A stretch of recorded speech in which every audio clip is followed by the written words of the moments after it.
కదా ఈ మహిళలకు ఇచ్చే పథకాల్లో ఏమేమి రావట్లేదు ఒకసారి చెప్తే మళ్ళీ ఒకసారి చూస్తామండి. మాకు నిజంగానే రావట్లేదు సార్. మాకే పథకం రావట్లా. మనవరాలకి తల్లికి వందనం కానీ ఆ మనవరాళ్ళు ఉండారు. మరి 13,000 చొప్పున ఏం పడలేదు ఇంతవరకు. రేషన్ కార్డులు ఏమైనా ఇబ్బందిగా ఉన్నాయి? రేషన్ కార్డు డైలీ బియ్యం వస్తూనే ఉన్నాయి రేషన్ కార్డులో. మరి 50 సంవత్సరాలకు పింఛన్ అన్నారు, అయ్యి లేవు ఎయ్యి లేవు. ఇది కొత్తగా ఇది పెట్టారు. ఏది ఆడబిడ్డ నిధి కింద డబ్బులు రావాలి, మహిళలకు ఉచిత బస్సు ప్రయాణం. మరి అవి ఇంకెంతవరకు రాలేదు. ఆడవాళ్ళకి పోస్టులు వస్తున్నాయి అన్నారే, 1500 చొప్పున మరి అవి కూడా రావట్లేదు కదా. ఏమీ రావట్లా అన్నయ్య. మాకైతే రాలా. వచ్చిన వాళ్ళకి ఏమన్నా వచ్చినాయో అని తెలియదండి. అది సంగతి. ఏమైనా ఉపయోగపడుతుందా? మహిళలకు బస్సు పథకం పెట్టారు కదా, ఏం మరి ఇంక వాళ్ళు చేసే ప్రయాణాన్ని బట్టి. అమరావతి పనులు కనుక బాగా అయితే పనులు ఉంటాయి అంటున్నారు. ఇక్కడ కూడా మరి ఏమైనా పనులు తగులుతున్నాయా మామూలుగానే ఉంది? మాకేం తగలట్లేదండి. మేము ఎప్పుడు ఇగో వాచ్మెన్లు కాడే ఉంటున్నాం గేట్ల కాడ. మమ్మల్ని చూసే నాదుడు వాచ్మెన్లు ఎవరు పట్టించుకోరు కదా. ఏ ప్రభుత్వం కూడా పట్టించుకోదు, ఏ ఎమ్మెల్యే కూడా పట్టించుకోరు. వాచ్మెన్లు అంటేనే వాళ్ళని తీసేసినట్టు చూస్తారు. ప్రభుత్వంలో సంక్షేమ పథకాలు ఇవ్వడానికి వాలంటీర్లు ఉండేవాళ్ళు అప్పుడు బాగుంది. ఆ పాత ప్రపంచం కూడా లేదండి. ఎందుకు అబద్ధం ఆడాలి? ప్రభుత్వం కూడా సరిగ్గా, ఆ ప్రభుత్వం కూడా మా ఊరికి వాచ్మెన్లుగా ఎంతమంది అయితే చేస్తున్నారు. విజయవాడ బతుకు తెరువుకి వచ్చి వాళ్ళకెళ్ళి చూసినోడే లేడు. ఎవడైతే ఏమి వాడు ఎంతలా వాడు ముఖ్యమంత్రి అయితే ఎమ్మెల్యే అయితే రెక్కలు ఉంటేనే డొక్కాడిద్దని మా రెక్కల మీద ఇబ్బందిగా ఉంది. కరెంటు బిల్లు బాగానే వస్తున్నాయి కండి. ఒక ఫ్యాను ఒక్క టీవీ ఉండా కూడా దానికి ఎక్కువ వేస్తున్నారు. మరి అది ఇంకేంటారు మరి భవిష్యత్తు ఎలా ఉంటుంది? అమరావతి అయితే అన్న బాగుంటుందా? ఇక్కడ ఏమో బాగుండప్పుడు ఈడొచ్చి ఏం ఉద్దరు ఇచ్చిండు, వాడు ఉండే ఉద్దరు ఎత్తాడు. ఎవడు ఉద్దరు అంటున్నారు. భవిష్యత్తులో పిల్లలకు ఉద్యోగాలు ఇక్కడే అంటున్నారు. ఇది వచ్చినప్పుడుగా అది ఉండోడికి ఇస్తున్నారు. లేనోడి పిల్లలకి ఏమి ఇస్తున్నారు? ఎంత చదివినా ఎవరికి ఇట్లా లేనోడి పిల్లలకి రోడ్లు బాగానే ఉన్నాయో అట్లా ఏమో డబ్బులు ఎత్తు వాడికి ఇస్తున్నారు. అది అండి అంతే. కళ్యాణ్ గారు కూడా ఉన్నారు. ఆయన పని పవన్ కళ్యాణ్ మంచోడు. మరి ఆయన చేసే రాష్ట్రంలో ఆయన చేసిన పవన్ కళ్యాణ్ మంచోడేనండి. మరి ఆయన తిరిగే ఏరియాలో బాగా చూస్తున్నాం కానీ విజయవాడలో మటుకి పవన్ కళ్యాణ్ ఇది చేసింది అన్నది లేదు. మాజీ ముఖ్యమంత్రి గారు ఉన్నారు. జగన్ గారికి ఏమైనా అవకాశం? జగన్ గారి సంగతి మాకు తెలియదు. అసలు ఆ పేరే మేము వినాం. జగన్ పేరు అంటే మేము అని ప్రభుత్వం అంటుంది. ఒక పక్క సింగపూర్ కంపెనీలు మొదట్లో ఏదైతే ఫస్ట్ 2014లో ఇక్కడికి ఇంట్రెస్ట్గా చూపించినప్పటికీ రావడానికి మరొకసారి మధ్యలో ప్రభుత్వం మారుతుంటే వెనకడిగేసి మేము రిక్వెస్ట్ చేసాం, మళ్ళీ వస్తానంటున్నాయి. పాత ప్రభుత్వాలు ఇబ్బంది పెట్టాయి. ఏదైతే గవర్నమెంట్ తరఫు నుంచి ఒక లెటర్ రాసి ఇమ్మంటుంది ప్రభుత్వానికి, అక్కడ ప్రభుత్వాలకి మరి ఎలా ఉండబోతుంది? వెళ్తుందా నారాయణ గారు చెప్పినట్టు? నిజంగా నారాయణ గారు చెప్పినట్టంటే మరి పాత దాంట్లో దెబ్బతిన్నారు కదా. మళ్ళీ రేపు ప్రభుత్వం మారింది అనుకోండి, మళ్ళీ ఇదైపోతారు, లాస్ అయిపోతారు. ఇప్పుడు మన జగన్ ప్రభుత్వంలో మన రాష్ట్రం ఎంత వాడవాలో, ఎంత నాశనం అవ్వాలో అంత నాశనం చేశాడు. రేపు భవిష్యత్తులో కూడా ప్రజలకి ఉపయోగం చేస్తానని చెప్పట్లేదు. ఎంతసేపు కక్ష తీసుకుంటామని చెప్తున్నాడు. అటువంటి పనికి మళ్ళీ వెద ఉన్న ఒకటి లేకపోయినా ఒకటి. అది విషయం. మీడియా ముఖ్యంగా కూడా మాజీ ముఖ్యమంత్రి గారు మాట్లాడారు. ఎంతసేపటికి కూడా ప్రభుత్వాలు ఇబ్బంది ప్రజలకి సౌకర్యం చేస్తానంట్లా. ఎంతసేపు నేను కక్ష తీర్చుకుంటాను, వాళ్ళని లోపలేస్తా, వీళ్ళని లోపలేస్తా. అటువంటి వ్యక్తి మనకు అవసరం అంటారా?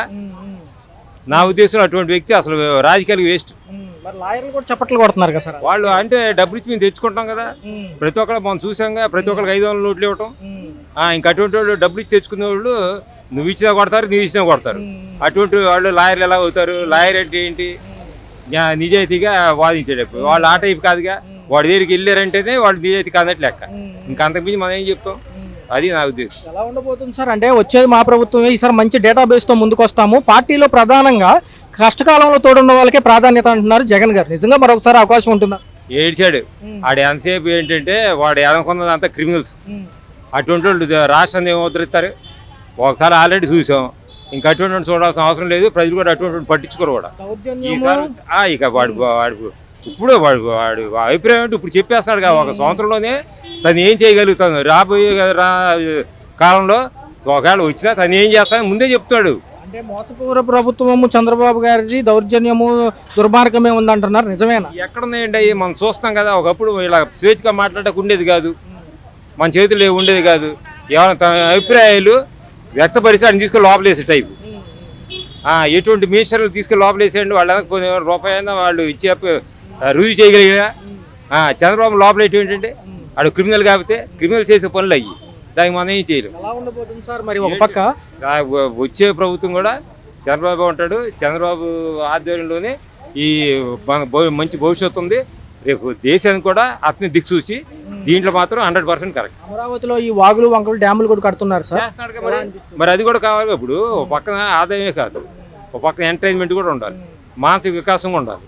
ఇవన్నీ ఉన్నప్పుడే మనిషి స్వేచ్ఛగా బతకగలడు, స్వేచ్ఛగా తిరగలడు, ఆరోగ్యంగా ఉండగలడు. తదుపరి కూడా జనాల నుంచి కూడా విరాళం సేకరిస్తామంటున్నారు. ఎలా అనిపిస్తుంది? ఒక స్వచ్ఛందంగా చేయడంలో తప్పు లేదండి. ఇప్పుడు మనం ఒంటరిగా చేయలేం, 10 మంది కలుపుకొని 10 రూపాయలు కలిపి ఒక 10కి చేయగలం. ఒంటరిగా చేయలేము, అటువంటిప్పుడు ఆడటం తప్పు లేదు నా అభిప్రాయం. అది విషయం. బాగుంది, మంచి విధానం అంటున్నారు. మరి ఒక పక్క చూసుకుంటే అదేనండి, కాలం కూడా చంద్రబాబు వస్తాడు తప్ప ఇటువంటి పనికి మళ్ళీ ఇటువంటి క్రిమినల్స్ అసలు ప్రోత్సహించకూడదు. అటువంటి వాడికి ఇప్పుడు 11 వచ్చినాయి, రేపు 11 కూడా రావని నా అభిప్రాయం. చూసుకున్నట్లయితే సంవత్సర పరిపాలన ఎలా అనిపిస్తుంది? ఈ రాజధాని పనులు ఎలా జరుగుతాయి? బాగానే ఉన్నాయి, అన్నీ బాగానే ఉన్నాయి. నారాయణ గారు నిన్న చూసే ఉంటారు, అమరావతిలో పర్యటించారు. కొండవాగు, పాలవాగు ఇవన్నీ కూడా సంబంధించి చెక్ డ్యాములు, రిజర్వాయర్లు అన్ని కడుతున్నారు. అయితే 3 ఏళ్లలో ఖచ్చితంగా పూర్తి చేస్తాము అంటున్నారు. ఆయన వాళ్ళు చెబుతారు, అట్టాగే చెబుతారు, హామీలు ఇస్తారులే, చేస్తారు. సింగపూర్ వెళ్ళి వచ్చారు, ఏం చేశారంటే పాత ప్రభుత్వం కొంచెం ఇబ్బందులు పెట్టడం వల్ల వాళ్ళు హట్ అయ్యారు అంటున్నారు. నిజమేనా? సింగపూర్ ప్రభుత్వ కన్స్ట్రక్షన్ కంపెనీ అట్టా అంటే వాళ్ళు కూడా ఇబ్బంది పెట్టారు, వాళ్ళు కూడా వెళ్ళని ఇబ్బంది పెట్టారు కదా. వాళ్ళని మేము రిక్వెస్ట్ చేశాము, రిక్వెస్ట్ చేయడంతో మళ్ళీ వస్తానంటున్నారు. ప్రభుత్వాలు మారితే మళ్ళీ మాకు ఇబ్బంది ఉండదా అని వాళ్ళు అడుగుతున్నారు అంటున్నారు. ఆయనే చెప్తున్నారు, నారాయణ గారే అంటున్నారు. నారాయణ గారు చూస్తున్నారు అట్టాగా. Okay okay. మరి ఒక పక్క చూసుకుంటే స్వచ్ఛందంగా విరాళాల గురించి కూడా అడిగారు. ఆల్రెడీ ఫండ్లు, డొనేషన్లు వస్తున్నాయి, దీంతో పాటు పైన కేంద్రం కూడా ఇస్తుంది కదా, మళ్ళీ ఎందుకు విరాళాలు సేకరిస్తున్నారని అడుగుతున్నారు. ఏం చేయాలి? స్వచ్ఛందంగా ఇచ్చే మా జేబులో కాదు కదా, ప్రభుత్వానికి వెళ్తుందా?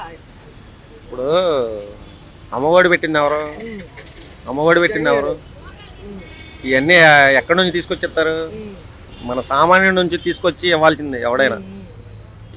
వాడిని పిండి తీసుకొచ్చి ఇవ్వాల్సిందే ఎవడైనా సరే.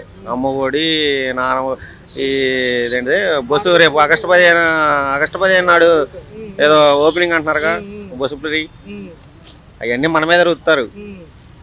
ఇప్పుడు జగన్మోహన్ రెడ్డి గారు మన మీద రుద్దినప్పుడు ఈ ప్రభుత్వం రుద్దదాని నమ్మకం ఉంది. ఇప్పుడు ఏదైనా ఒకటే, కాకపోతే ఈ ప్రభుత్వం కొంచెం పర్లా బాగానే ఉంది. మరి నిన్న జగన్ గారు మీడియా ముఖంగా మాట్లాడారు తాడేపల్లి కేంద్ర కార్యాలయంలో. మీడియా సెల్కి సంబంధించి కూడా సపోర్ట్ ఉంది, లాయర్లు వచ్చేది మన ప్రభుత్వమే, జగనన్న 2.0తో మంచి డేటాబేస్తో వస్తాం, గెలిచేది మన ప్రభుత్వమే ఆయన అంటున్నారు. ఎలా ఉండదు? మరి చెప్పలేము, ఆయన నమ్మకం అలాగుందా. ఈసారి 170 వస్తాయో సరే, 175. ఓకే. ఎలా ఉండబోతుంది అంటే పథకాలు అడిగితే డైవర్షన్ అంటున్నారు, దౌర్జన్యాలు, మోసపూరిత హామీలు ఎక్కువ ఉన్నాయి ఈ ప్రభుత్వంలో అనేది ఆయన వాదన. సరే, ఏది ఏమైనప్పటికీ టోటల్గా ఎలా ఉందంటారు? లేదన్నా, 4 ఏళ్ళు పింఛని. ఓకే, 4 ఏళ్ళు పింఛని ఇస్తున్నాడు, ఏదో 5 తారీఖు వచ్చేపాటికి. ఓకేనా? వీళ్ళకి పింఛనీలు వీళ్ళందరికీ ఫ్రీగా ఇస్తున్నారు కదా. పోలీసు వాళ్ళు రోడ్డు మీద ఎట్టగస్తున్నారు కదా తెలుసా. వచ్చే సంవత్సరం ఇప్పుడు ఈసారి 5 సంవత్సరాలు ప్రభుత్వం వచ్చింది కదా, ఎన్నికలు వస్తాయి. ఇప్పుడు ఈ బైకులు, ఈ కేసులు తెగరాజేస్తున్నారు. హెల్మెట్ లేకపోతే కేసు. హెల్మెట్ లేకపోతే అంటే మనం మంచి కోసమేలే, కాకపోతే సూచీస్ ఉన్నట్టుగా కొంచెం వదిలేసినా పెద్ద బాధ ఉండదు. ఉరికెత్తుకుంటా వెళ్ళి పట్టుకుంటాం. ముందేమన్నా మనం ఏమన్నా తాగబోపిస్తామా? ముందు కాడ ఒకటి అదో తలకాయ నొప్పి. ఏది ముందు షాప్ కూడా తాగుతాం, పక్కన వెళ్ళి పట్టు తింటున్నారు. డ్రింకింగ్ అండ్ డ్రైవింగ్ అని 10 ఏళ్ళు రాజుబారి తింటున్నారు. మళ్ళీ కోర్టుకి ఈ బైకు ఇవన్నీ తలకాయ పోటీ వచ్చేస్తుంది. కొన్ని ఇబ్బందిగా ఉన్నా కొంచెం పర్లేదు, కాకపోతే ఎంత టార్చర్ ఎక్కువైపోతే జనాలకు ఇసుకొచ్చేసిద్ది, ప్రభుత్వం కూడా పోయిద్ది. కాకపోతే ప్రభుత్వం బాగానే ఉంది, పనితనం పవన్ కళ్యాణ్, చంద్రబాబు ఇవన్నీ బాగానే చేస్తున్నారు. వాళ్ళు బాగానే చేస్తున్నారు. పోలీసు వాళ్ళకి అధికారం ఇచ్చేపాటికి గత ప్రభుత్వంలో కూడా పోలీసు వాళ్ళకి బాగా వెచ్చలవిడిగా చేస్తారు. కాకపోతే అవన్నీ మనం ఏంటంటే ఇవన్నీ మనం మాట్లాడకూడదు, సామాన్యుడు మాట్లాడితే కొంచెం ఇదిగా ఉండిద్ది. 3 ఏళ్లలో వీళ్ళు చెప్పినట్టుగా ఈ పనులు అవుతాయో, వచ్చే నెల ఎండింగ్ కల్లా కూడా రైతులకు ఫ్లాట్లు అప్ చెబుతామంటున్నారు. అమరావతిలో భూములు ఇచ్చిన వాళ్ళకి సరిహద్దు రాళ్ళు కూడా పోతామంటున్నారు. ఎలా అనిపిస్తుంది? చేస్తారు, ఖచ్చితంగా చేస్తారు. కాకపోతే ప్రభుత్వం ఇది బాగానే ఉంది. కాకపోతే కొంచెం ఈ పోలీసు వాళ్ళు ఆడావడి ఇవన్నీ తగ్గించుకొని కొంచెం ఎదరికెళ్తూ ఉంటే, ఈ బైకులు కేసులు రాయటం అని ఎక్కడ చూసినా ఈ మోటార్ పీడ్ మంది పడిపోయారు. ఆ డబ్బులు తీసుకొచ్చి ఇప్పుడు జనాలకి ఇస్తున్నారు. ఇప్పుడు వాడు తీసుకొచ్చి ఇవ్వలేడు కదా, ఎవరైనా సొంత డబ్బులు తీసుకొచ్చి ఎవడెత్తాడు? మరి విరాళం గురించి ఏమంటారు? ఒక ఇటుక నుంచి 10,000 ఇటుకల వరకు కొనియొచ్చు, ఒక ఇటుక ఖరీదు 10 రూపాయలు అంటున్నారు. మరి ఎలా ఉంటుంది? మన అమరావతి మన ఇటుకలు అని పేరు పెట్టారు. స్వచ్ఛందంగా ఏపీసీఆర్డీఎల్ వెబ్సైట్కి వెళ్ళి QR కోడ్ స్కాన్ చేసి డబ్బులు ఇవ్వచ్చు. ఈ విరాళం ఎలా ఉండబోతుంది? రావటం లేదు, ప్రభుత్వ జేబులోకి వెళ్తుందని నారాయణ గారు అంటున్నారు. నిజమే అన్నమాట. ఎందుకంటే కొంతమంది విరమడిచి ఎన్ని చెప్పుకున్నా అవన్నీ మనం జగన్మోహన్ రెడ్డి గారు ఎన్నో చెబుతాడు, అబద్ధాలు చెప్పాడు, ఏదో చెప్పాడు, చేశాడు. ఇక వాడి సంగతి తీసేయండి లేక వాడు వస్తా కలగంటమే. ఇక ఎప్పటికైనా జగన్మోహన్ రెడ్డి రాలేడు కూడా ఇక.